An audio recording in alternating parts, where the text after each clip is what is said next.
Bob Cooper, Here. John Miller, Here. Chester Good, Here. John Fox. Not this time. John. There you go. Houghton Here, sir. and Steve Gorski is our road commissioner and he'll be taking notes. In case Don didn't show up. So just join me and say, Pledge allegiance to the flag of the United States of America and to the republic for which it stands, one nation, under God, indivisible, with liberty and justice for all.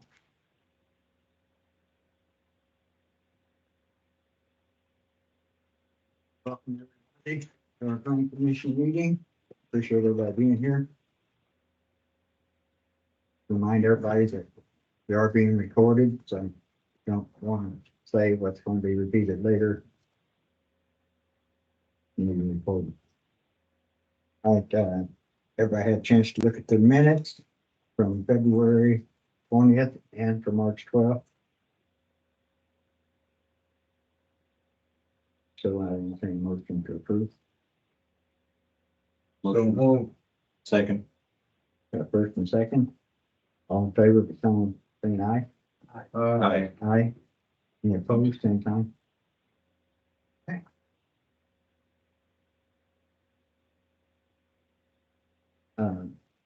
Next thing on the list, of course, some people have got the agendas already read organization and commission, but that's already been taken care of last meeting, so. Got a presentation for updating the board on the development of Culver's comprehensive plan. Donnie Ritzema. Do you? Yep. Just take your name and address for our secretary. Donnie Ritzma. My address is 227 West Jefferson Boulevard, South Bend, Indiana, 46601. I work for the Michigan Area Council of Governments. We're located in the county city building up in South Bend. And just a little real quick on our organization, we're a regional planning organization that provides many services, most notably why I'm here and what you all asked for to be reviewed later next month is we help communities put together comprehensive plans as well as other technical master plans such as parks or downtown. But today it's we're been working with the town of Culver over the last couple of years now to update their comprehensive plan that was done last updated or adopted in 2014, August 2014, I believe it was. So usually about every 10 years, it's best practice to re-update, revisit those comprehensive plans, update it, make sure that opportunities or challenges are appropriately being accommodated for or evaluated in communities. And so we're, this is the 10th year. We did start a couple years early, but trying to get ready for in that 10th year to have an updated plan to then start guiding implementation of where it's going forward. Every 5 years, it's also recommended, not to say you have to do it, but it's also recommended to reevaluate it, update it in between those years. Again, just to trying to keep the plan fresh and reflective of those evolving needs in the community because they're always changing. And so this is a living document that's meant to carry on each of the years to help, again, guide future opportunities. So Steve, if you can advance. I'm gonna get there we go. Maybe.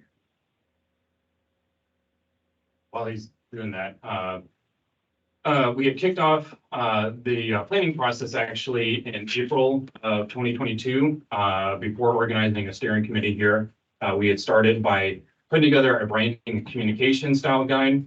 This helps build excitement and generates those initial activities, the branding of the logo, if you will. So if you're familiar seeing on the plan cover there, that unique script we played on, that Culver script that was adopted back from the Stellar designation in 2017.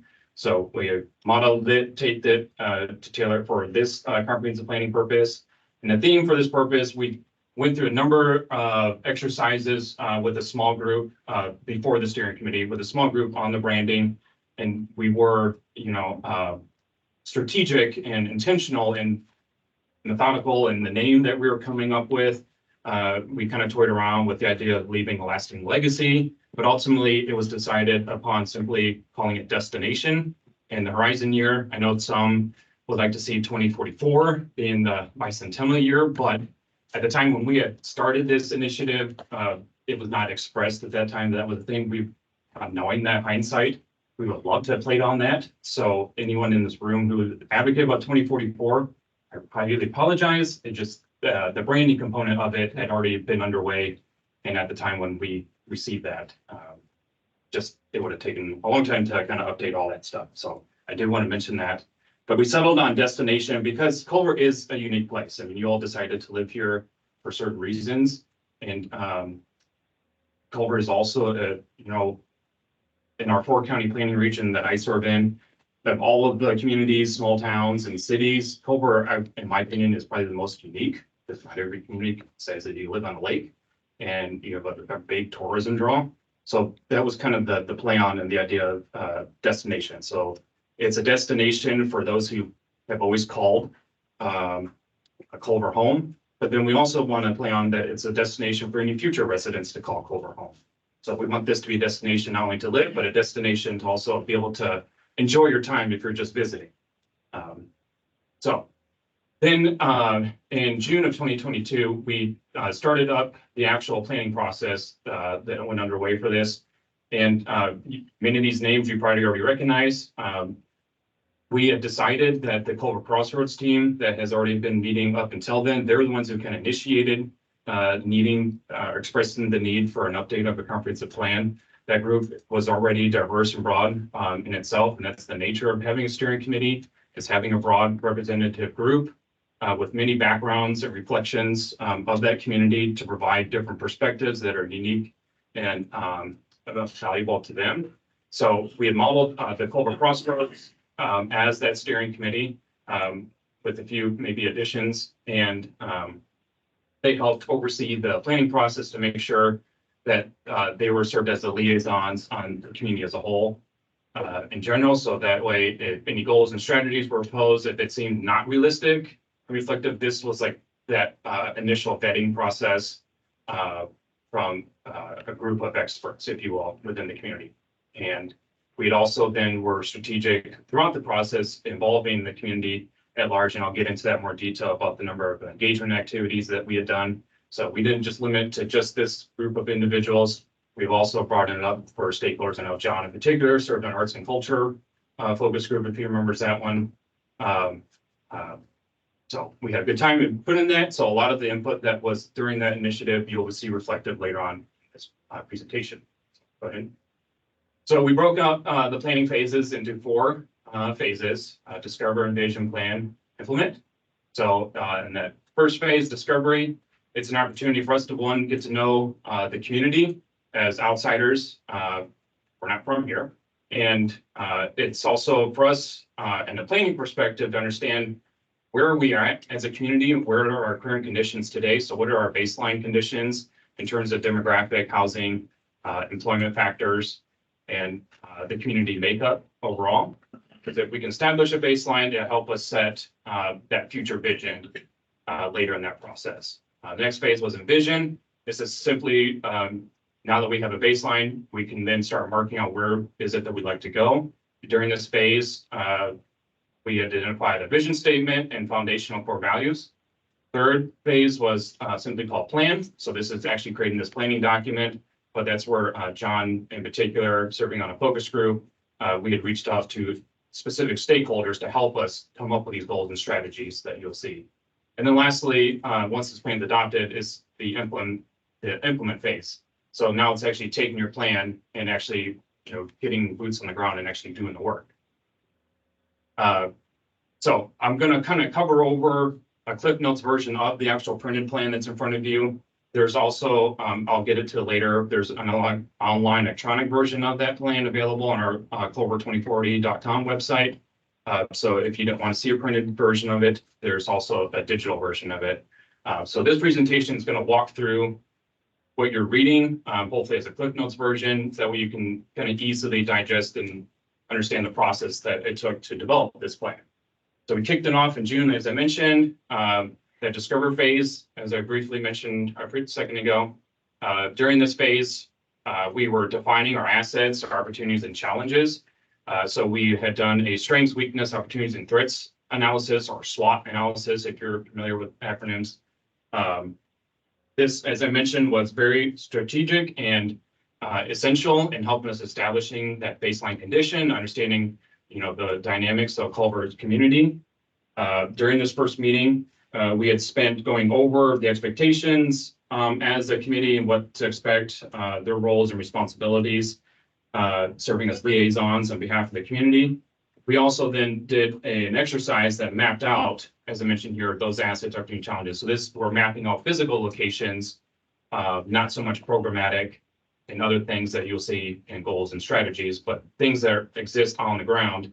What are those assets? What are areas of opportunity, as well as those kind of challenging areas that are of concern? The picture in the middle there, I just want to highlight that one in particular because we did specifically reach out to town staff. So chief and for police and fire were present, and utilities to make sure on the infrastructure component in terms of those opportunities and challenges, we're reflecting the town's capacity limits as well as personnel and in terms of the utilities too. So as I mentioned, community engagement was a foundational critical element for this whole planning process. One, it provides transparency with the community. It provides opportunity, it builds ownership. Because once I'm done and hand this over actually to the town, it's up to you all, and really residents are the ones who are the key implementers for this. So planning on the branding, as I mentioned, we've done a style guide. And so it was quickly identified that a fun activity that we thought Destination 2040 was having these postcards from the future. So if you came to any of the farmers market events and saw Jenny standing up at the booth, holding up on these postcards, this was the fun activity to also get kids and maybe those who don't normally want to get involved and provide input. But simply what it was is you look at it from the future. So it's yourself writing from your future. So what does Culver look like in 2040? So you're putting yourself in 2040, writing what to your now present self. What does it look like? And just kind of, it's a fun way to help us identify what this high level vision should look like. What are those aspirations is what we were trying to pull out. So during June and July, we had this activity available as well as an input survey. So I put here the breakout of how many individuals we've got submissions for it. So 51 residents, if this may include children or parents and families or individuals, 51 individuals completed a postcard. I've got all that a stack on my desk. If you're ever so inclined and interested to actually see what these things are, they're all scanned and digitized here. For that first survey, we got 275 responses in it. And so this first survey, it asked our residents to tell us, what does their future vision look like to them? What are our strengths? And then what are things that they see are problematic or challenges that they would like the town start addressing? We'd also asked similar questions to the steering committee or the Culver Crossroads team. And we did this on purpose so that we could have same kind of questions, but asked with different types of groups. So then we could have see how these different representative groups were responding. And then we aggregated all those responses together to see what the steering committee said, as well as then what the community at large had said. Steve, go ahead. Okay. So the summer and ending into the fall was starting up this envision phase. So during this phase, we had then compiled all of that information that we collected. I didn't mention this, but it served as a community profile. The community profile is what's outlined in chapter 2 of your actual document there. But we've taken everything that the residents had said, as well as the steering committee had said, what they saw were assets, opportunities, and challenges. We identified common themes, and based on these common themes, it revolved around downtown, housing, employment, parks and recreation, natural resources and conservation type things, cultural arts were other themes that were addressed. Basis for those themes, it's what formulated the core values. It's noted in your plan early in the document. And I'll be walking through what those specific core values are, but that was a process that underway to get those values. And then these values I want to mention is the essence of what Culver aspires to become. So again, that destination plan, and then sets the tone then for our strategic planning initiatives to guide future opportunities to ensure Culver stays as a vibrant and prosperous community. And so, like I said, the responses that we got from all the engagement activities, as well as then from stakeholder interviews and what the steering committee had said, all this information was aggregated that identify our common vision and values. So I'll first start with the vision. So our vision is Culver is committed to optimizing our natural resources and human capital to create a quality destination for residents, scholars, workforce, and visitors to Culver Academies, Lake Maxincockee, and our vibrant year-round town. And we were intentional about wanting to say a vibrant year-round town because we want to be more than just a summer destination. We want all year round. So our values, our foundational values were based on these 6 themes. First is Culver as destination, arts and culture, quality of place, quality of people, infrastructure, and lastly, business development and support. And I'll try to quickly just kind of walk through the high levels of each of these values and why they're important. So Culver as destination, again, that's the basis for the actual plan name. So we want to make sure that was a value. And so as a destination, what we value is having cultural festivals, events, and programs that our places are inviting and vibrant. They're quality places for individuals to hang out, to build memories, connect with their family and friends. And then lastly, having more marketing communications effort. Arts and culture there simply celebrates Culver's history as well as in the future possibilities. It supports the visual and performing arts because Culver, if you didn't know, much like Plymouth, is trying to become a burgeoning, arts community with live performances with Culver Academies, as well as having studio spaces to support those who want to be able to express themselves, whether it be, actual drawing or performances, those type of things. We want to support local artists because there's actually a number of them living in the community. And then having a number of public art opportunities. Third, value is quality of place. So this is more about the character and the feel of Culver. So it's having attractive parks and amenities, community facilities, so libraries, schools, institutions like Culver Academies, quality access to healthcare options, diverse and affordable housing options that caters to all stages of life. So whether you're entering the housing market for the first time or you've been in for a number of years and you're looking to downsize, we want to make sure that Culver has ample opportunities for all different types of housing choices and needs. Quality of place also values being an aesthetically pleasing community, as well as then another big one is the preservation of natural resources and the environmental sensitivity areas such as wetlands and water bodies. The fourth value is quality for people. So differently from quality of place, quality for people is more about you all here in the audience. We want to make sure we value having a quality, attractive, and retained workforce. So those who work in Culver, we want to make sure that there's plenty of opportunity for individuals to be able to give back to the community and volunteer, whether you're young or old. We want to encourage youth engagement and leadership, and then as well as have an engaging town leadership. Infrastructure is the next one. So this is about having safe streets for all types of users, whether you're a motorist or you're traveling by bike, golf cart, or walking. That's another value, is having multiple ways to get around town.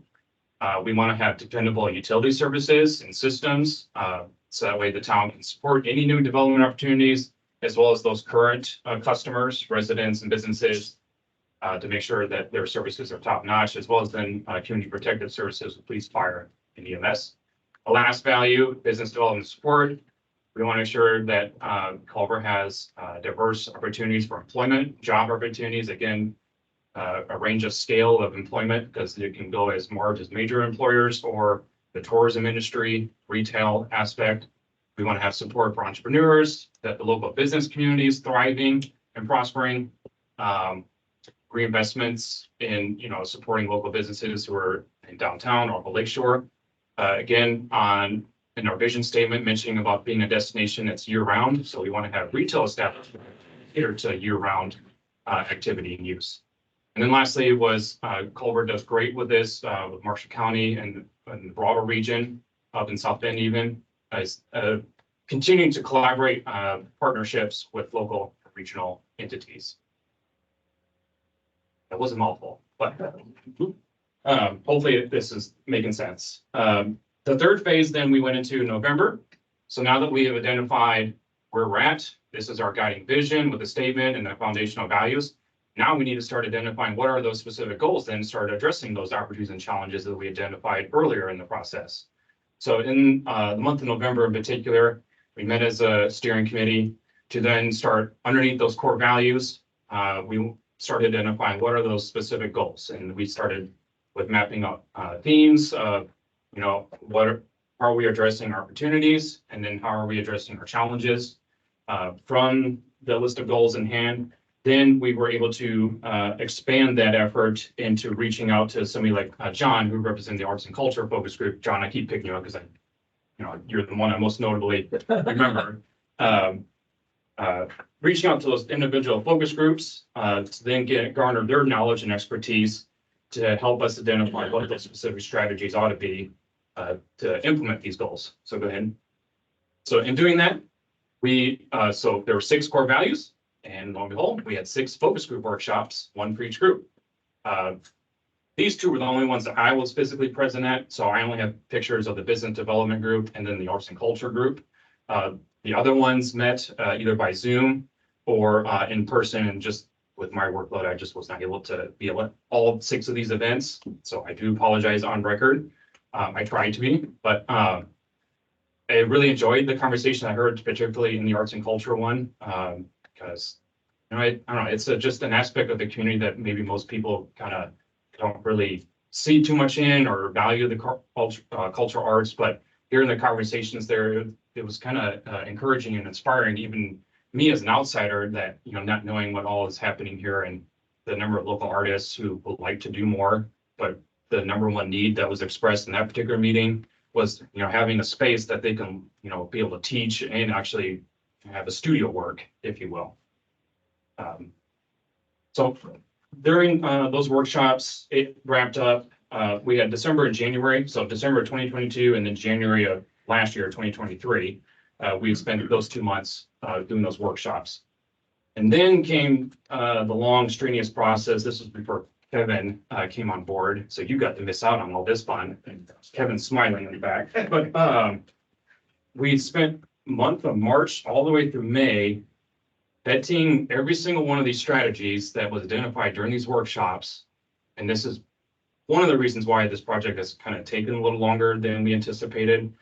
But again, we wanted to do that on purpose to make sure what was presented at those workshops, not everyone was able to be at those meetings on the steering committee.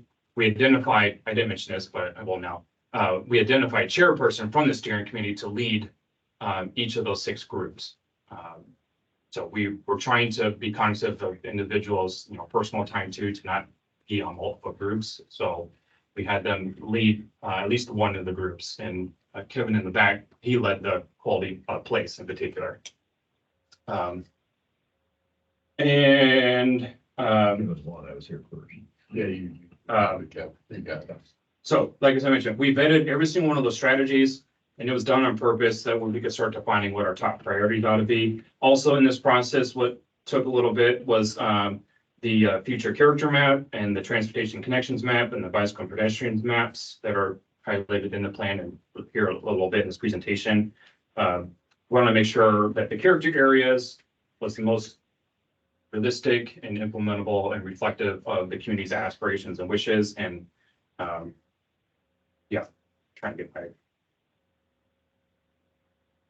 Okay, so in our community engagement efforts, we wanted to make sure that at key moments during this process that we would do so much of the work as a steering committee, and that we would also then bring back as an update. So that focus group workshop took a number of time, as well as then the vetting all those priorities. A number of months had went by since we did that first round. So ultimately it was decided And I just saw how it worked out. A year later, we had done a second round of engagement. So we first asked the residents, what is your vision? To help us then craft up this planning document. John remembers that stakeholder workshop in particular in June. In Blue jacket. Yep, in the blue jacket. We wanted to give them first opportunity to make sure what we had vetted as a steering committee from all those priorities that were identified in those workshops, that they are realistic and reflective. We want to give the stakeholders first chance to kind of review that to make sure we were on the right track before opening up to the community at large. And that's where you'll see the second survey and the public events. So from that second round of stakeholder workshop in June, we would open it up again to the community at large to now tell us, here's what we have put together. Are we on the right track? Are we getting things right? So we wanted to make sure we were transparent and that residents had an equal opportunity to weigh in on what was being put together. So we're doing that second survey. We had gotten 167 responses in the month of July. We had offered a number of a series of public events. So we first started up with open houses at the beginning of the month, twice on one day. And then the next night at the library. So the first night of round of open houses was at the administrative building for Culver Community Schools. Second night was at the library. And then we wanted to provide other opportunities. So that was trying to capture residents' perspective. Farmers Market was also there on the 22nd and 29th. That was also on purpose, knowing that a number of those might be visitors, but you know, this is a destination place. So we wanted to get kind of unique perspectives from residents as well as those who may just be visiting Culver, because there's a reason why they're visiting Culver. And then on July 20th, Wade remembers the Maxicalco Country Club. We wanted to specifically reach out to those who kind of represent that lake community. And that was an interesting meeting, but it was well valuable and influential because I think there's been a history of where residents along the lake felt like they were, if I could say this politely, segregated. I don't know if that makes sense, if that was accurate enough. Wait, if you remember, but they were hearing this for the first time. So again, this plan is intentional, trying to reflect all representative bodies in the community. And so that would also mean then those who actually live on the lake. Say what you want about those who live on the lake or whatever. They have a voice, and we want to make sure that their voice was well captured and representative. And that's why I said it was interesting, because at first you're like, well, we're just now hearing this for the very first time, even though we've been doing this for almost a year and a half now. And it was a good educational opportunity. Marty led that discussion. He did a fabulous job trying to advocate to the group. And by the end of the meeting, or it's a meeting, but it was really an informal event. By the end of the night, you could see that those who were present were starting to then soften and welcome, and actually was like, okay, you know what, this isn't so bad. Like, I'm seeing the value of what all, now that I'm hearing this and I'm understanding what it is that you're trying to do. We're actually seeing the value of why we need to do this and why we should care as a community as a whole, whether we do live in the lake or not. So we had overall, all that month of July, we've gotten efforts from 71 unique residents. So this is just a slide that highlights some of those open houses, the stakeholder workshop, and then the country club evening on the bottom right there in particular. So I enjoyed that time, and it was a good. I will also go on record and say that even though I'm from Mishawaka area, I really felt, and I said this in Plymouth too, but Culver and Plymouth, I don't know, it like every time I would come here, I always felt like I was at home. And I really enjoyed coming here to the town of Culver. It's not just me being a planning professional, but I could really have seen myself and still like to, you know, maybe even moving here to Culver, you know, going through this process. I spent a number of time with your all's residents and Kevin, Dante, and Janie and everyone on the board, the Culver Crossroads team, that honestly, I felt like I was coming home to family every time I was seeing everyone. So I just wanted to say that it was a good experience and I enjoyed it. So looking at each of those 6 values, we had brought back to the steering committee, the Culver Crossroads team, what did the public say for all those events, whether it was an in-person type event or what was submitted online in that survey or paper format. So it was elected that we wanted to identify at least the top voted for goals for each of the 6 values, because everyone was just as equally important. All these strategies, really intertwine with one another. They really play off one another. Like, you really can't go wrong with doing one versus the other. So why we're trying to identify these top priorities, though, is there's a lot. If you turn to Appendix A, you'll see the entire list of goals and strategies. It's a lot, but it's all valuable and important. And this particular process hopefully helps narrows down the town's implementation efforts to start then addressing some of these top areas. So we purposely asked the residents to tell us, of all these priorities that we have identified with the stakeholders and as a steering committee, which of these would you like to see the town first start addressing? And ultimately, what you're seeing here on these slides are those top voted for goals. So under Culver's destination, goal 2. So that's why it might seem a little weird. There's goals 1 through 6, I believe, or something. But goal 2 out of that whole bunch was the one that was voted for the most. And that was increasing the number of towns quality events or town-wide events, and also to make Culver a year-round destination. Arts and culture, 19 votes was actually the highest. But as I mentioned, the number 1 need was to having a center that fosters a collaborative environment that artists can feel welcome to gather, work, and teach, and then build support to host those related events, visual arts, and performance and training programs. So it's having a space for them to go do their thing, to teach, as well as then be able to then perform to the community at large. Next slide. So the third, quality of place. You notice though that the blue is a little different, and that again is to point out that the goals that are highlighted here in blue were the ones that got the most votes. Okay, so for quality of place, the number 1 voted for goal, again, this is what residents had said, and this is also what the stakeholders had said, was to clean up blighted properties, underdeveloped properties, and underutilized properties and spaces. Next slide. Quality for people. Again, this was a priority that came out of that 2014 comprehensive plan, but it was very evident in this planning process that the number 1 goal underneath this value was having attractive and diverse housing choices, as well as pricing points as an indicator to all different stages of life and needs. Under infrastructure, those 2 were the ones that voted for the most, but it was just having a comprehensive system of roads, trails, and sidewalks, and then continuing a quality standard for our emergency service coverage. And then the last one is the top voted for goal under business development, but then overall, goal 2 was increasing support for entrepreneurs and local business owners. These priorities are reflected starting on page 71 in the actual planning document. And now we then are visualizing or illustrating what our vision is to help guide future efforts. So I will preface that it does say future development character map. This is just a vision, and it's to help guide. So you all as planning commission members, when you're reviewing site plan proposals, this should be your starting point or one of your evaluation criteria to see if developments that are being proposed, are they helping or achieving this overall vision that was established during this process? So I'll kind of walk through,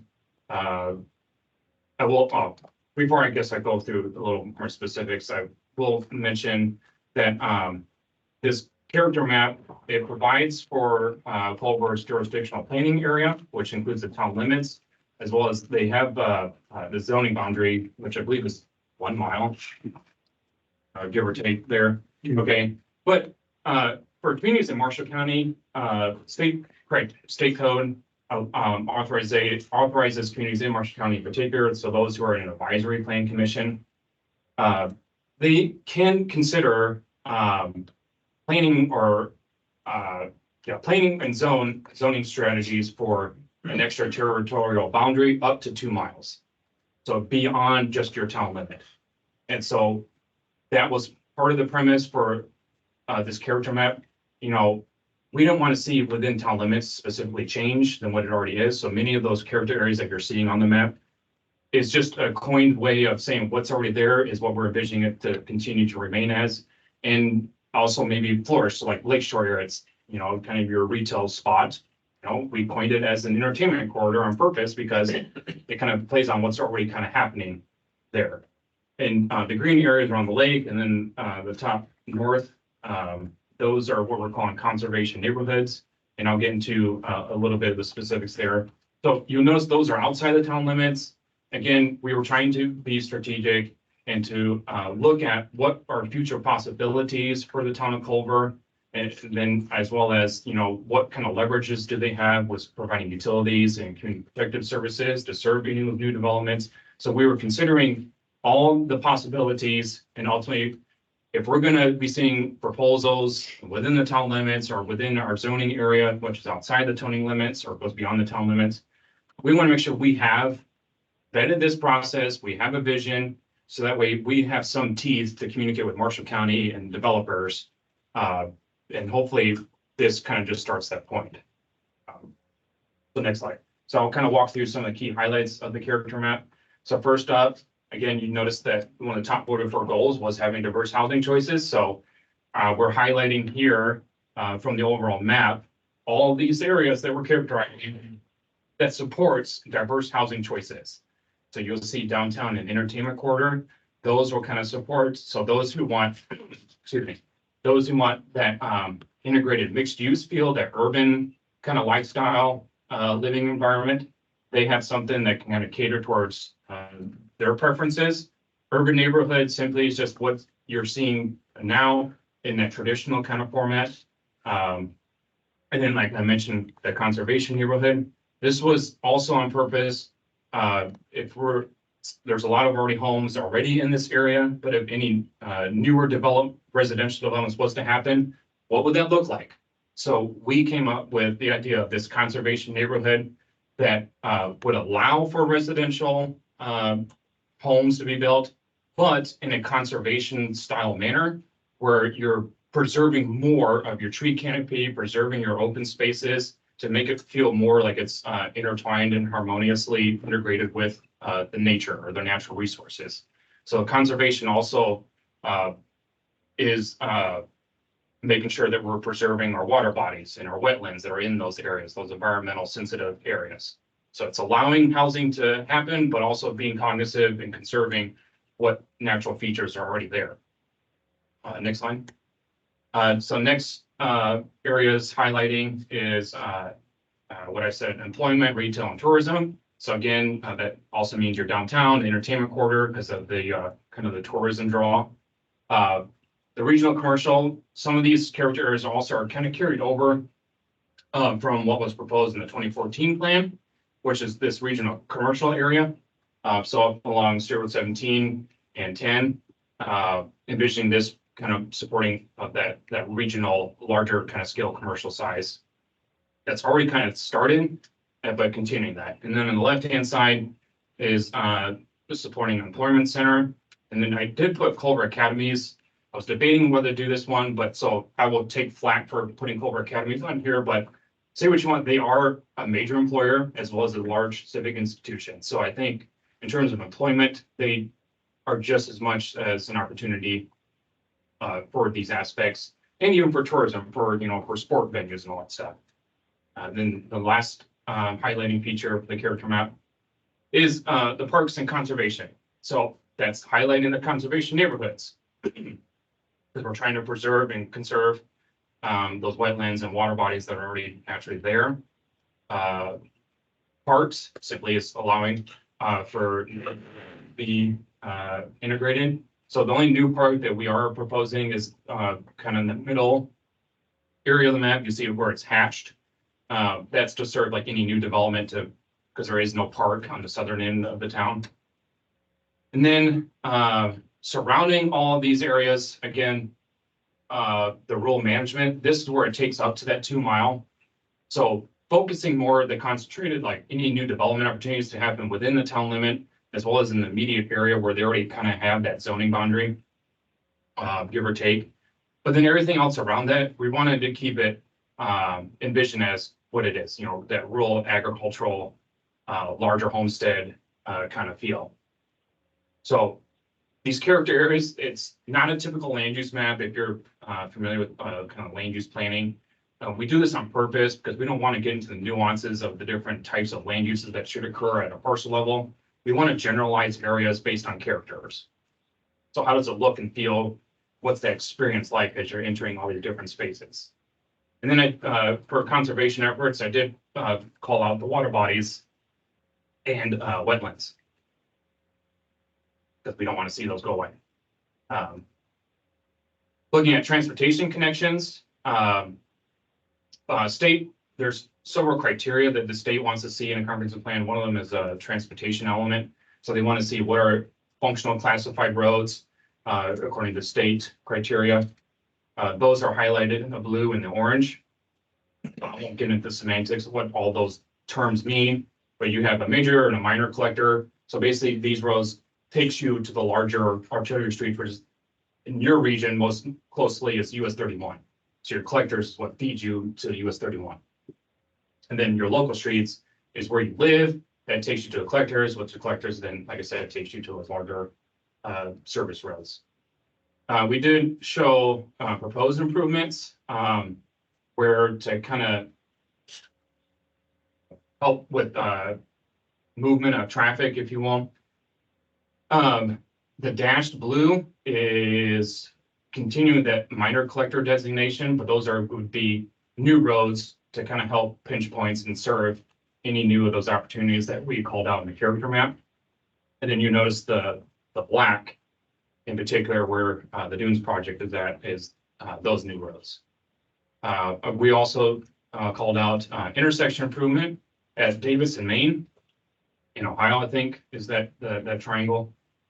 So many know that's a problem. That it was something that was identified in the 2014 plan that has not been addressed yet. So we want to continue making sure that was at the forefront in conversations carrying over into this plan, as well as in those gateway enhancements is a carryover from the 2014 plan. Sorry, my voice is drying out. So we have primary, secondary, and commercial gateways. And then the last character element is the bicycle and pedestrian map on the next slide. I will be honest, a lot of these proposals carried over from Culver's bicycle and pedestrian master plan that Troyer Group had helped the town do back in 2015, I believe, or 16. It was before the Stellar. So the proposed multi-use trail around the lake is reflective of that vision, as well as then we did also identify in the purple streets that need new sidewalks to serve any new developments for safety purposes too. And then next line. So wrapping up finally, so this is where y'all kind of face sigh of relief and be like, finally, great to get him over with.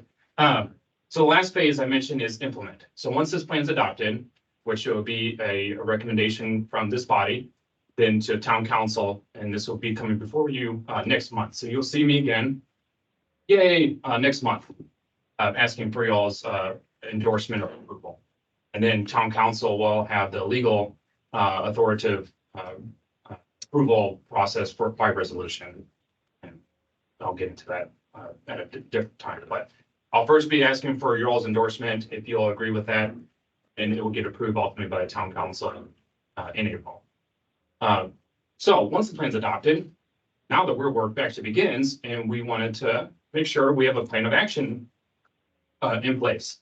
So following plan adoption, it was if I can say it like this, a no-brainer that the Culver Crossroads team started this, carried it over from the Culver Stellar designation, as well as Marshall County's Crossroads was modeled after that.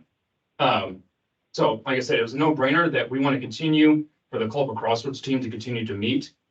But now then having a comprehensive plan, this will kind of serve as their main agenda item, if you will, talking through how our strategies and goals being implemented. It's likely that based on those core values and those focus groups, John, you may be asked to be reconvened on like a subgroup because for arts and culture, Marty's probably gonna need some help. He's already said how that even. So it's already underway that some of these subgroups are already starting to like kind of want to get a head start on these strategies. All that being said, that it's likely that there will be subgroups being underneath the Culver Crossroads team who might meet individually to focus their efforts on, the arts and culture in particular. And then at a certain point, they would re-update the Crossroads team as a whole on the progress and how things are moving. We also would advocate that, I don't know, during 2014 or following 2014, if you all got any regular updates on how things were going from those processes or goals and strategies from that 2014 plan. If you didn't have something, we actually were advocating to the Crossroads team that this would be like something that would be on your all's agenda on a reoccurring basis. Oh, I'm okay. I got my in I'm almost done, I promise. That this will be an item that's kind of a reoccurring thing on your all's agenda too. One, for its educational purposes, that you are staying up to speed on what's being done. And maybe you might be asked to serve, now with this plan adopted, later might be adopted, serve on some of those subgroups to help out some of those initiatives. And it's not just for anyone who was invited previously. All are welcome to join any of those groups if you have a passion for any certain activity. Like I would think I'm safe to speak on behalf of the town. They're not going to turn anyone away who, wants to support a particular thing.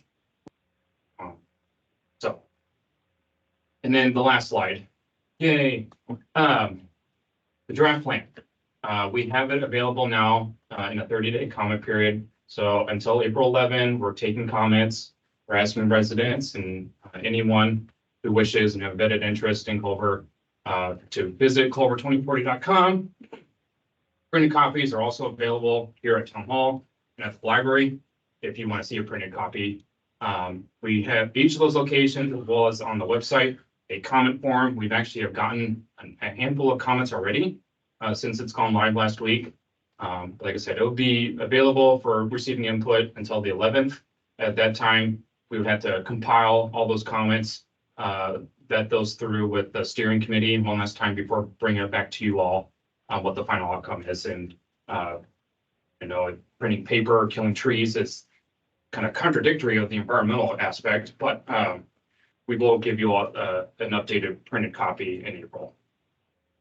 So that was a lot. Any questions?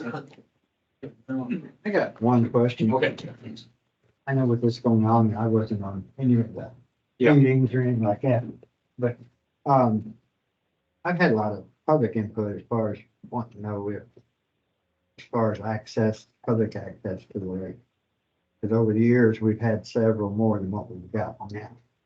A lot of them have been closed due to homes being built over our access. Yes.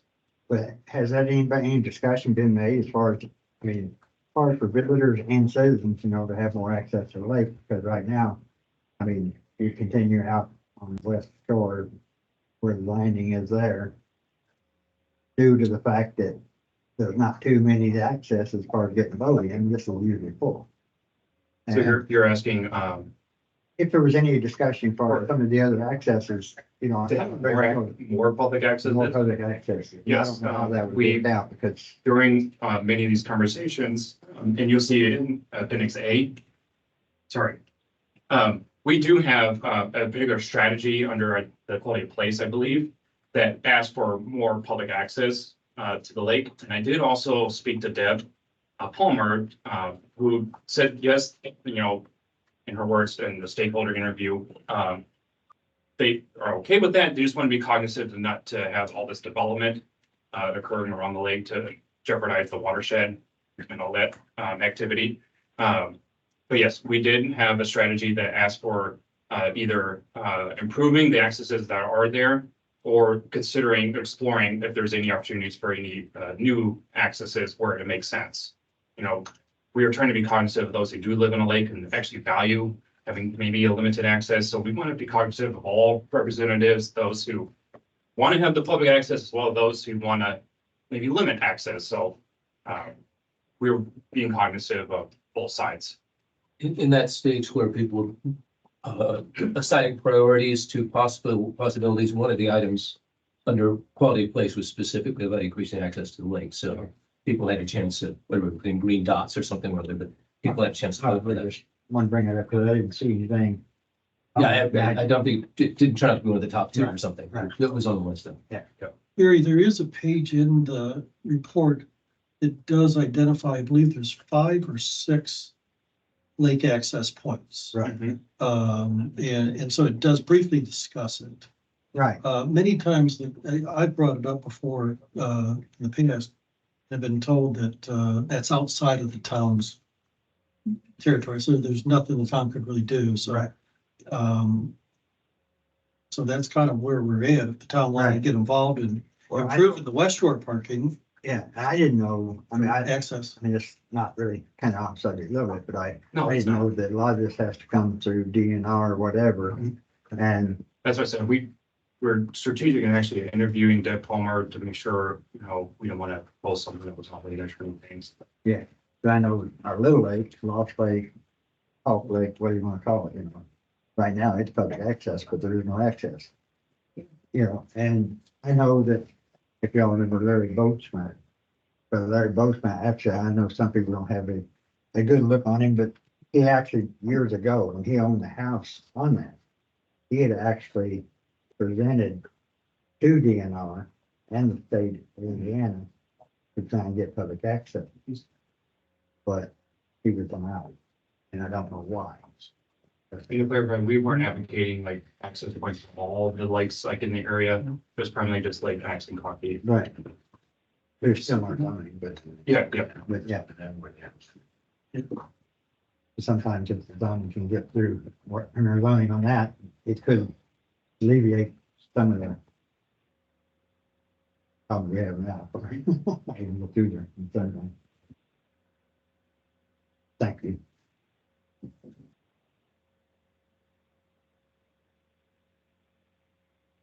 Our question, in regards to the composition of your steering committee, looking at, the town limits, but yes, looking at with what we have within our zoning boundary, which is a 2-mile zoning boundary, correct? Why was there not anybody from the agricultural community on your steering committee? Great question. Simple answer, like I said, is we took the approach of using the Culver Crossroads team as that steering committee, because they in itself was a broad representative group. And so we had left it to the Culver Crossroads team to serve as that main steering committee body.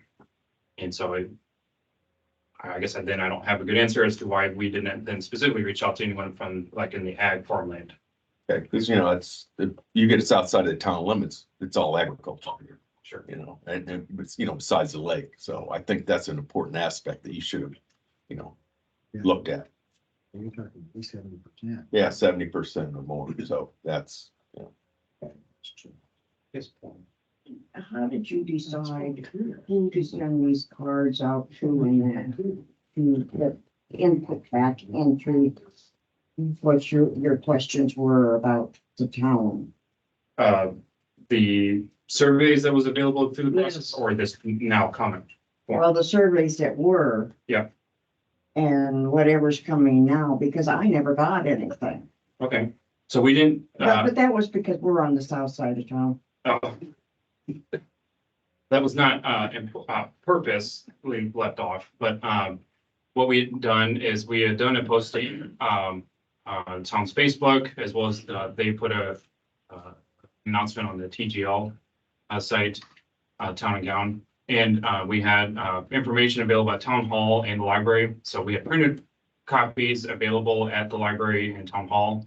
And then, like I said, they did a specific posting on social media and then TGL in particular. But we didn't do like mass mailing to all residents in the area. We left it more free for all, if you will. And then at those various events, like the farmer's market, when we were there, we were passing out informational postcards, surveys, engage residents who attended that.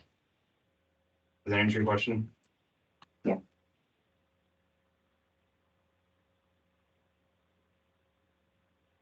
Kevin, I saw your hand up there.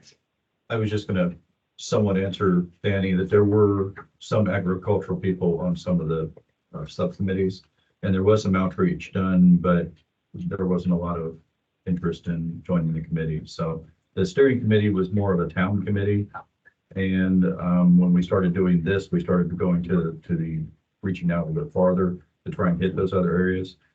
But participation was low. You know, it came down to who did you want to twist arms to get out there. So there's a few people like Chris Pine was one that I would consider somewhat of an agricultural base where he lives, and his father did farming and stuff.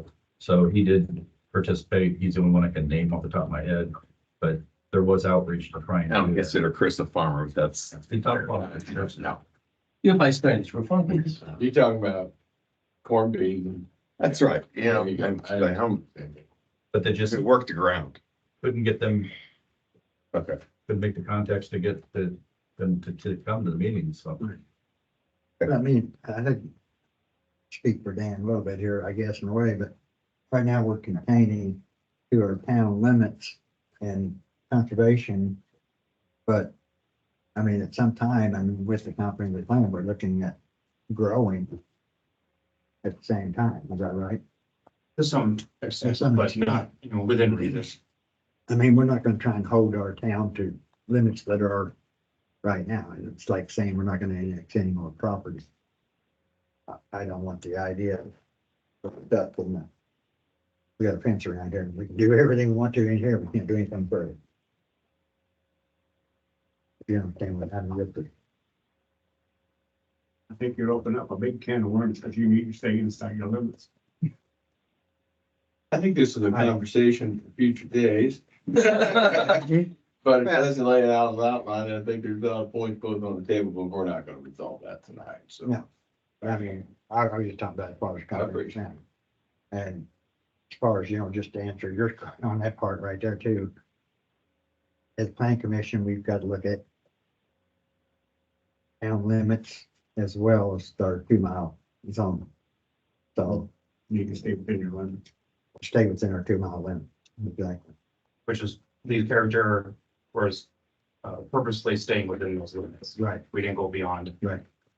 Because technically, and you want to get to the nuances there, we need to have, if the town's actually gonna do this, we need to have approval by county commissioners and representatives within that 2-mile area to serve on the plan commission and the BZA to make sure that those voices are reflective in any decisions that might be brought forward.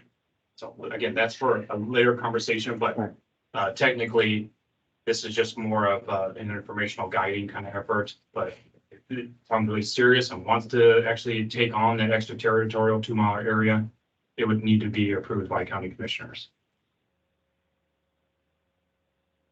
Just as a historical footnote, I was interested to see a proposed collector going from the cemetery up to 17. Yes, sir. What is interesting is like there used to be a road going out there. We closed it all. So I think that's we're what, putting the road back where it used to be. yeah.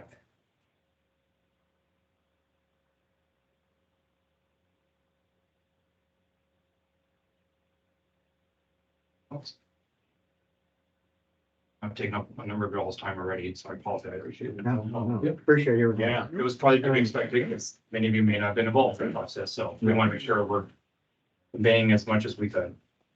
Right, and this commission here, we use the comprehensive plan every single month. Yep. So, that's an instruction every planning commission member has. Have we read the comprehensive plan, does this follow in any way we're confident? I appreciate all the input. Just a small question, I guess, whatever. If you talk about the Culver community, is this a Culver town? The Culver community is in 4 counties. When you talk about the Culver Community School. Right. Are they brought into this? Talking about over North Bend? When you talk about Culver community, I mean, when you're talking about things, are you talking about the Culver town, or are you talking about Culver community? Talking about 46511 what you're asking right now. You're asking is to call the community Fulton, Pulaski, Was it called? Doherty, Culver. That's With the school, you're right. I mean, you've got Well, I said when you Monterey talk. areas, right. You're talking Are you about talking about county. Culver County? Are you talking about Culver Community? Well, to use the base definition of what the map showed and where our limit of influence is intended, you wouldn't include some of those communities outside of All right. that But in district. this conversation, he says the Culver Community. Mhm. And it's not the Culver Community, it's just the town. It's town call, right? And community having different meetings there. Appreciate it. Clarity. Yeah. Thanks. But we did have, Kurt Schumann on the steering committee and involved school quite a bit in things, so. Well, I understand they got balls, but schools in Polk County. Mhm. School is the We most can't- important part of your town. Can't really step across that line. That's right. To your point, Stan Benzie. It's anything that we deal with, we don't deal with anything else in town either. So it's his town line is stopping anyway. As far as what deal with I'm that. just saying, when you're talking about. But not city, not town limits, not town, That's not not town limits exactly though. When you're talking about the conservation area, which a lot of that is in our zoning, but it's not in town limits. So I mean. Okay. Move on. I'm JD Castleman from 641 Forest Place. And I have a question about this public input. Is it restricted to a specific regional address? I mean, so then it can be used by the community. I mean, I didn't set any limits, but Okay. we're talking about like those who live It's a and, public survey. Yeah. and it's not a survey, it's just, It's well, not a survey. it's just a couple of questions on a comment forum that hopefully lets the viewer be able to like kind of thumb through the plan, take some time to thumb through it. Tell us what you like about it, what kind of excites you about it, or then any additional comments that you like. So people in the 465111 can participate in this. They see something on Facebook or they see something through TGL or they, Scan the code at one of the, yeah, at one of the stores or something. which like I said, we have comment forums here at Town Hall and at the library. And then Culver 2040. And also, it comes back before the planning commission as far as whether approved or not. But it'd be a public hearing, so your comments would be welcome at that time too. That'll be next month.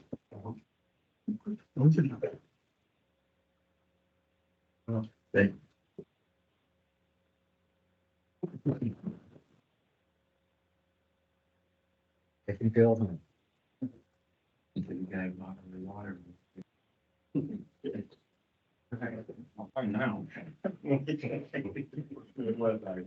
Next, on the agenda, we've got case number 2024-P03.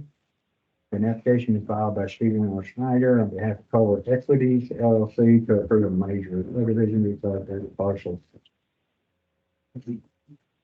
Parcel 502-12020401201201014 at 957 South Main in Culver. And this is to combine the three lots.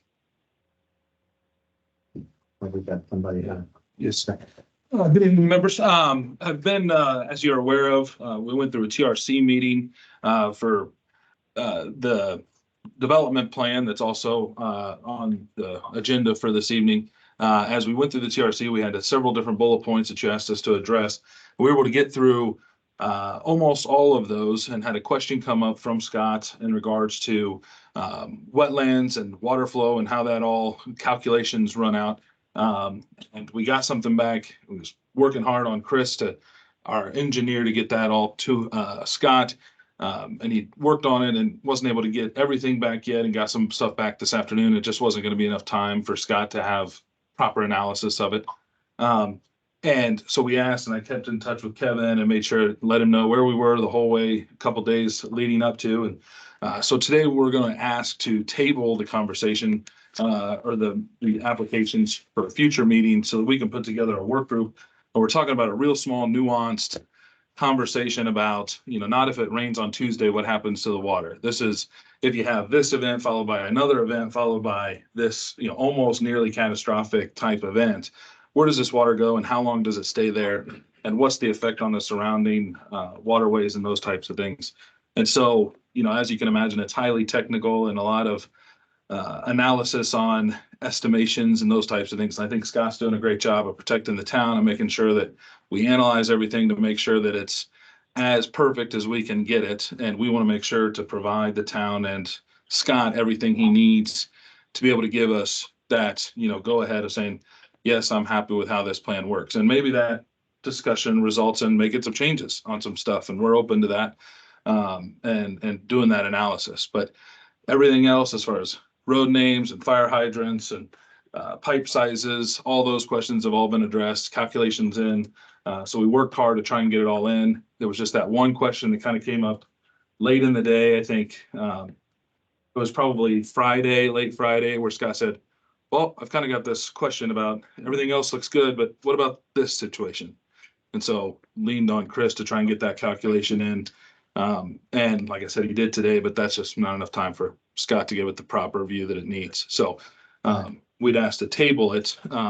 Well, this case here is to combine the properties. I mean, you got the other cases. So we're going to consider them together. Both. Yes, yes.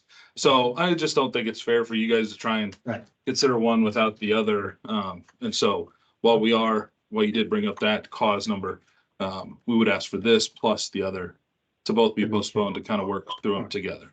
And I know Doesn't matter to be tabled. one, we'd have a public hearing for both, but, and it's probably advertised as a public hearing, but I just want to make sure people know that. Right. a Public hearing due to The request to postpone or table until the next meeting. That gives us a chance to schedule that meeting with Bob and everybody there that Bob Porter to make sure all those numbers come in and everybody's comfortable.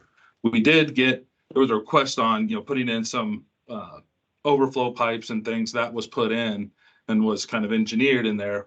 But there was one more, kind of question about elevations and things and making sure that everything flows the way it should. So again, it was 99% done, but for this one question. So we'd ask the table and then we'll come back after having that work meeting and get everything absolutely perfect for you guys.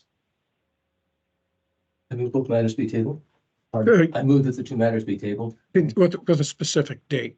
We have to have a specific date if it's tabled. I would say two. Oh yeah, I would say It's our next meeting, which is, April. Gives you enough time. what is it, April what's, it's at the, Everybody look at the calendar. should be on the bottom of your agenda. it'd be the third Tuesday. No, it's not. 16th. Be the 16th. Okay, so I got a motion to table this until April 16th, which is case 2024-PO3 and case number 2024-PO4. I've got a motion. Second. And a second. All in Mary, favor? this is Don. You got Don Fox on the phone? Yeah. John Houghton made the motion. Second. You taking minutes via phone? I didn't know he was on. He texted me, Yeah, I love it. but I had committed silence, so I didn't know he was even texting me like. All in favor to I'm table? like, sorry. Aye.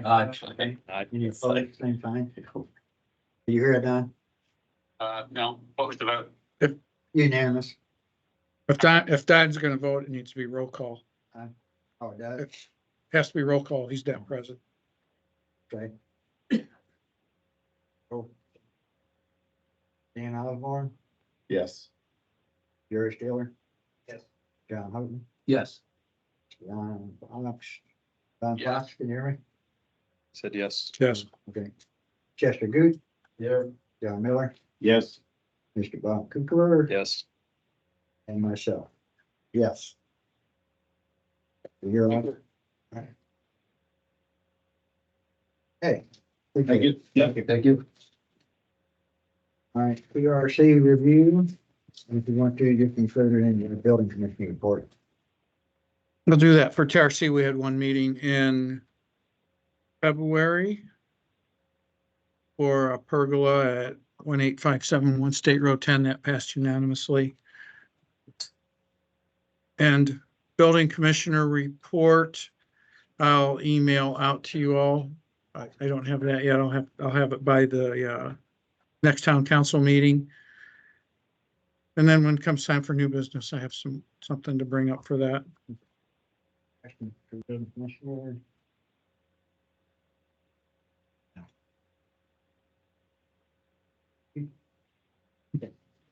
For business or new business? I have new business. You have new business? I do. I'm gonna try and explain it as efficiently as I can. This has to do with zoning ordinance, specifically setbacks for accessory structures. And the reason I bring this up is historically, we've had a mix when it comes to accessory structures.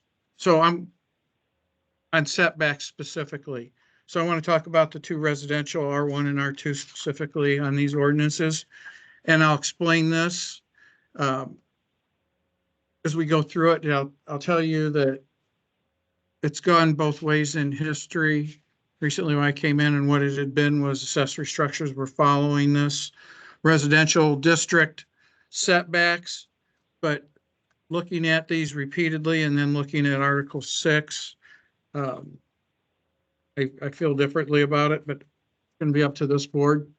To start with, when this says, if we look at R1 on this first page, and it specifically talks about single-family dwellings at the start of every, if you look at the bullet point, single-family dwelling, single-family dwelling. I believe, and you see the same thing when you look at the second page for R2.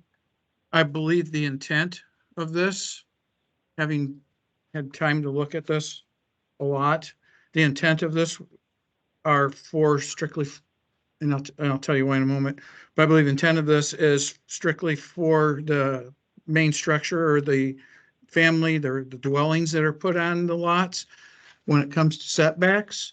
If we look at the third page, Article 6 at the very bottom paragraph, where it states, unless otherwise provided for within a given district, and I'm going to talk about that, an accessory structure to a residential use may be erected in the rear yard area and shall be set back no less than 10 feet from the rear lot line and no less than 10 feet from an interior side lot line.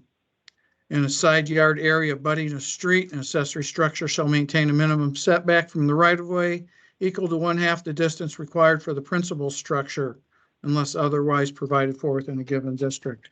So in those cases, the furthest back it would be 12.5 feet. If you're looking at the most for a principal structure being 25 feet. So looking at this, having an opportunity now, being here for a year and dealing with this, in my opinion, it'll be up to you all, but in my opinion, in the R1 and R2 in the residential districts, they were intended to be for family dwellings. Article 6 was put in with the intention to apply to accessory structures. Seems what it says on the face. So my question to you is, I've been doing it the other way. So I've been using the residential district because the first sentence says, unless otherwise provided for in a given district. So it provides for setbacks, but it doesn't specifically say on the accessory structures. And we do have one district in the Lake District that has something specific about accessory structures. So my question to you is, I would like to start using for all accessory structures, use this paragraph in Article 6 and just consider the R1, R2 residential district setbacks for the primary dwellings.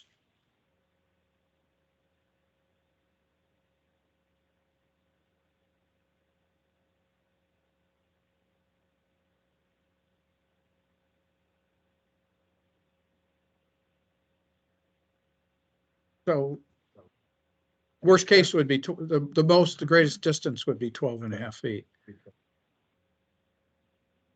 Possibly less than a non-conforming lot, actually, the min- yes. Yeah. So I wanted to make sure that this is clear, so there's a clear path that's documented moving forward right, because I know we've had it. for me and for future generations of building commissioners to come. We have it.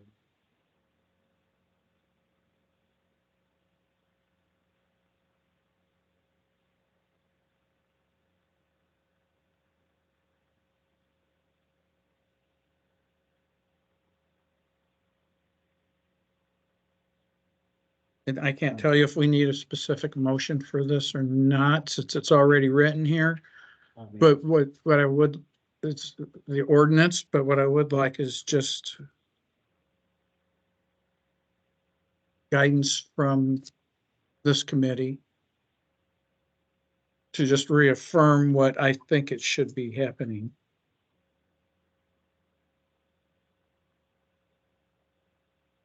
motion to approve building commissioner to exercise development standards for R1 and R2. for accessory structures. Including Article 6, Section 010.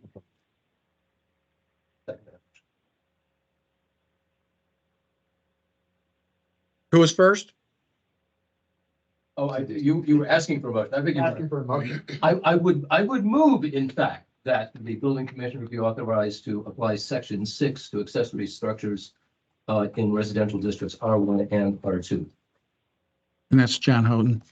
And John Hogan. Second, I'll second that motion. second by Robert Cooper. All in favor? Aye. Aye. Aye. And then saying that, I know we were looking at some of these ordinances for, that's correct, this right here is another correction, but another site that needs to be addressed. Ms. Janet Cerisi is working on our zoning ordinances. And I mean, it might make a note that that might be on the front page of the residential and I'll have more to come from Jeanette also. Even some of the things we discussed previously in Right. a couple meetings ago.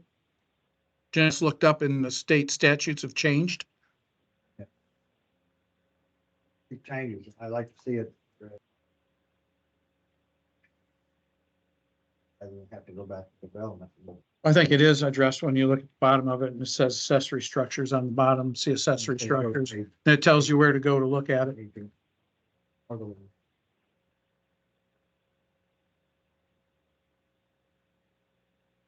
Well, I have, thank you. Business? Are we coming on? That Jeanette tree she's looking at. Well, pretty good. Several. I met with Jeanette approximately 2 weeks ago at her office to discuss it. That's when she told me that some of our ordinances were no longer consistent with state statute. So she's doing a deep dive on that for us. We never. get right.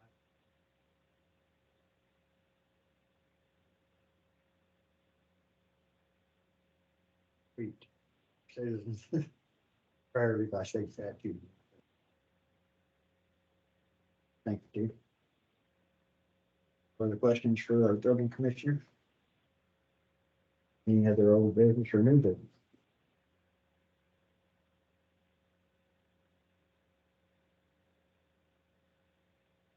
Is an input, anybody out there have a question, maybe comments? Yeah. All good, no bad? Okay. We got more paperwork. Need your name and address. JD Castleman, I live over on 641 North Forest Place.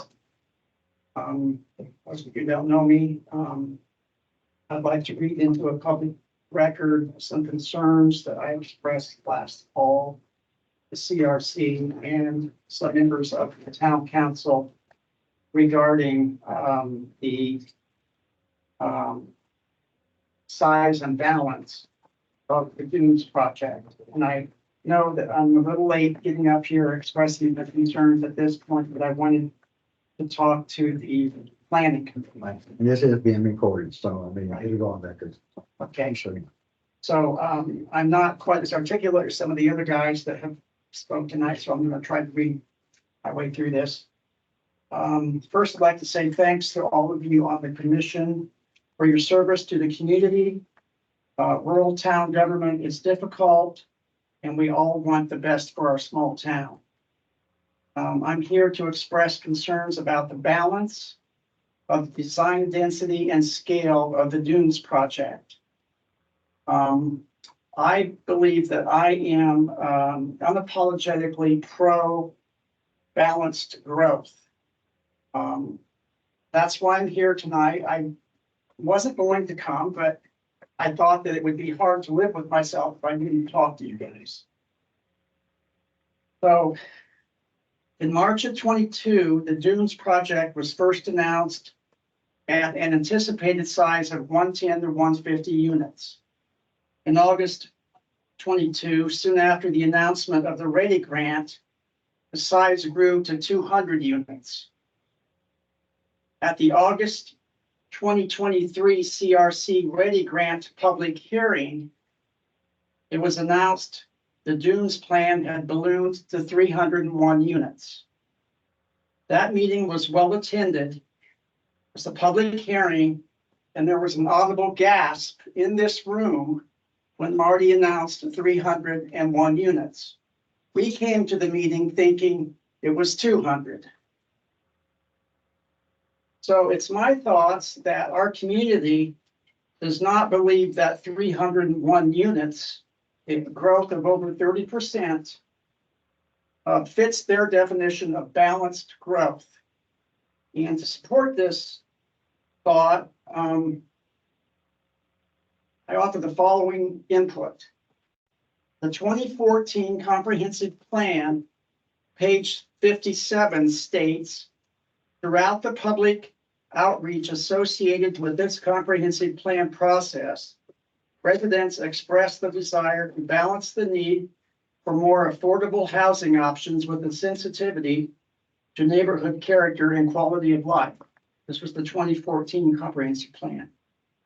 The 2040 Comprehensive Plan draft, which we heard Donnie talk about, page 127 states that the community, 36% of the people who participated, want to balance growth with maintaining the town's small and quaint feel. Also, going back to 2006, on page 71 of the 2006 Lake Max Watershed Plan, there's a lot of community concerns about the environment versus growth.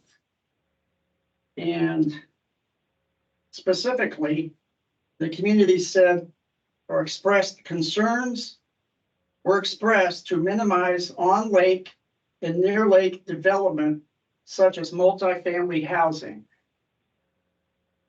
Also, I'd like you to please consider the final results of the Dunes 6-minute grassroots opinion survey. This was a survey that was hastily put together soon after the CRC announcement in 2023 that increased it to 301 units. It was hastily put together before the October 16th Dunes public hearing. Myself and about 10 other community citizens put this survey together. The survey was somewhat flawed. Some said it was biased, and I would agree that some of the questions may have been leading, but I did have faith that the community was not influenced by those questions. The survey had many valid points and offers insight into the general sentiment of the 163 community members who participated in that survey. Very interesting were the comments of those who chose to offer opinions under item 19. We asked them if they wanted to make comments, and they did, about 75. So to summarize, it's my belief that the majority of this community recognize that Culver needs housing, and they do support housing on South Main. I also believe that the proponents of the development are legally entitled to build out that property as they see fit. However, I see a wide gap between the community concerns about balance and large-scale growth versus best interest of the developers. And there's talk that to be financially viable for the developer, the size has to be 301. Like an all or nothing. I do not believe the community wants the development to go away, but what we would like to see is a compromise in the size of the dunes. Other communities seem to be building smaller and more spacious developments, and I'm concerned about why Culver can't do the same. I'd like you to consider this letter and the results of the survey that I have here. When you make your recommendation to the council. So that's all I have to say. Thank you very much. I appreciate it. Thank you. Appreciate it very much. Danny, do you have copies of that available? I do. I have a copy. We have a copy because we need to put it in the minutes. You'd like a copy of what you're asking for. Yeah. Do you mind giving them a copy of the survey as well, JD? Sure. Thank you. I Everybody, appreciate that. yeah, I only have two survey. All we needed was. There's one in that pile right there. Put it right. Our secretary will get that. Thank you, sir. In the letter I read tonight. Do you want a copy? Yeah, Making notes easier. Yeah. Thank you. One here. Need a bunch of these, so. We just want to make sure it's in the minutes. We've got this, we got the meeting itself recorded. Yeah. Recording, be all right. there. Don, I'll have copies of those in your mailbox here.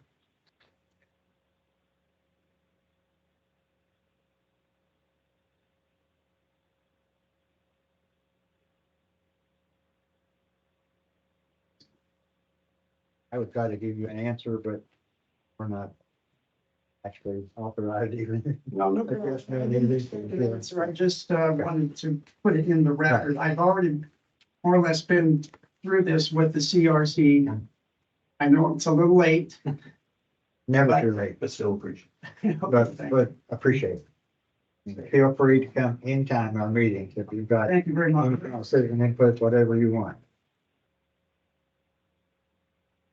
It always shows there's no dumb questions.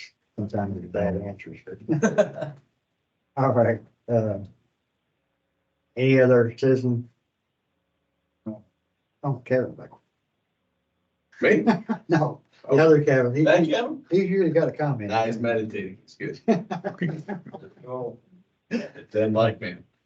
All right, moving on. Commission members, any concerns, input? I start out and I say I appreciate our new planning commission members very much so. And I think we've got a good board here. People that really care about what we're doing. So, any input, concerns? I just want to comment and first of all, welcome them both to the board. It's good to see some new faces, but also want to clarify that Jerry's last name is Seiler, not Stiller. Oh. I've seen that on a, I don't think that's from you, but I've seen that on a couple documents for that me as well. have popped up. So whoever's in charge of all that, it is Jerry Seiler, not Stiller. So.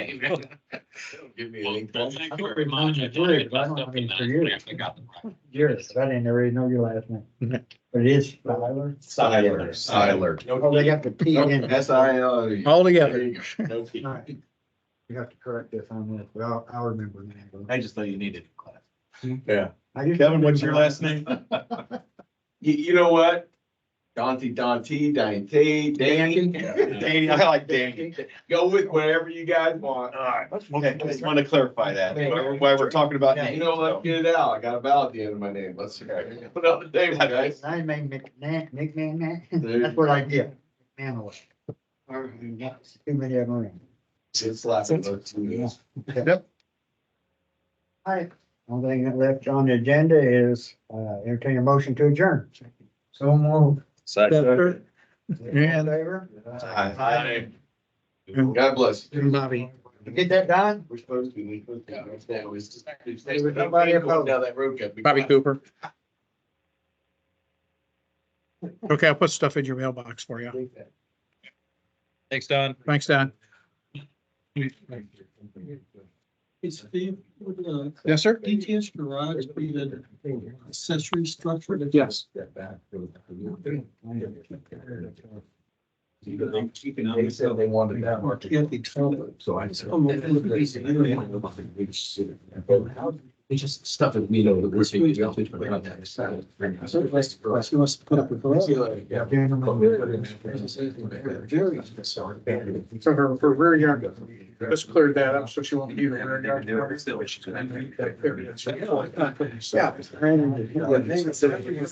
gonna be like, you know, there's, dunes is gonna be talking about.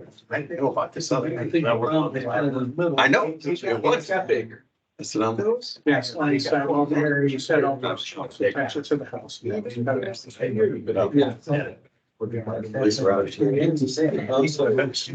gotta go work tomorrow? I don't, I worked last night. Oh, okay. So you're like 24s? I do 24s, yeah. 7 a.m., 7 a.m.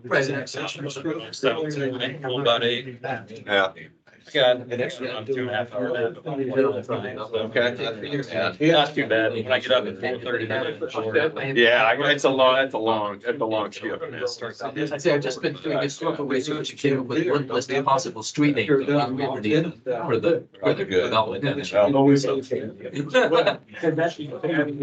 I said, I don't have to do any outside work tonight. That's good. You missed that. Right. Text me, you know. I just saw. Oh, it is 8:04. I told her.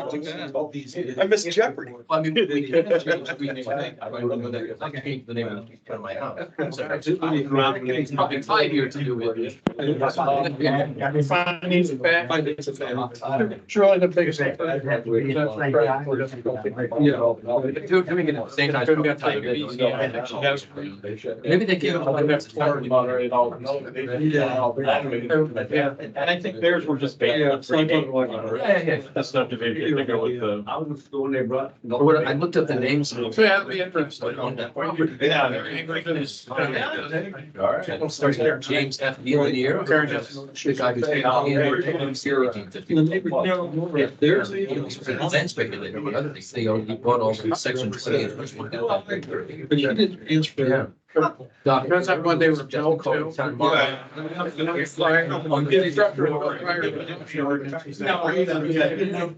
got a little list.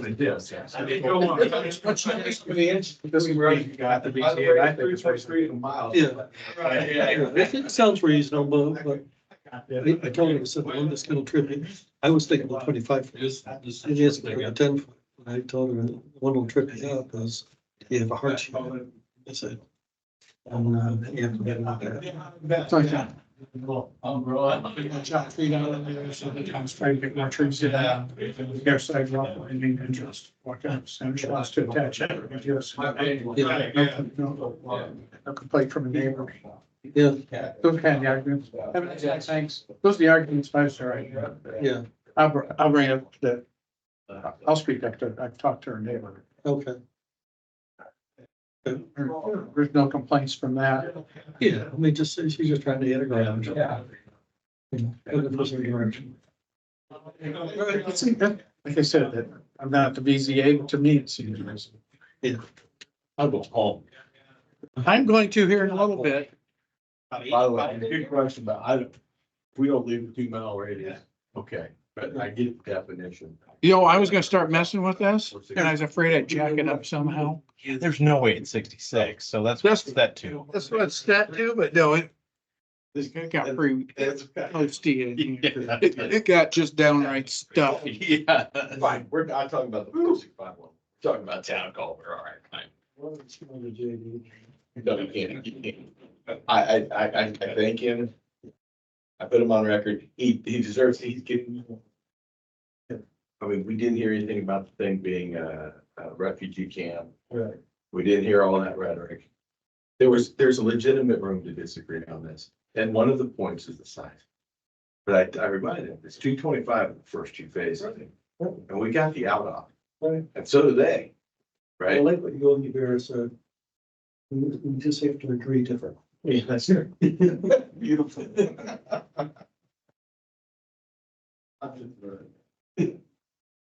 Yeah, you're right. Yeah. Listen, the real work comes out of that. You know, you're gentle, teddy bear. Gentle.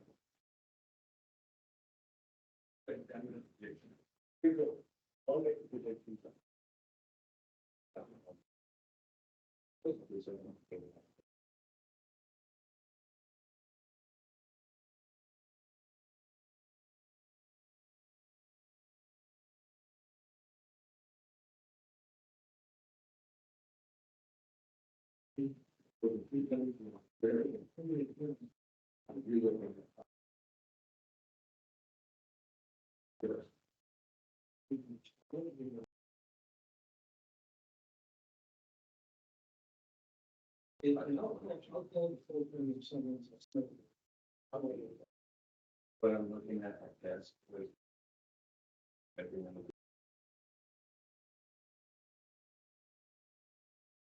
Oh, the work.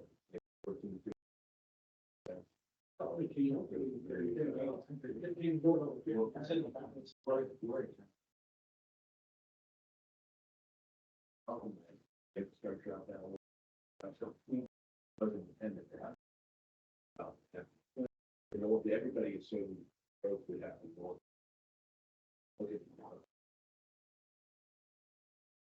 Now everybody.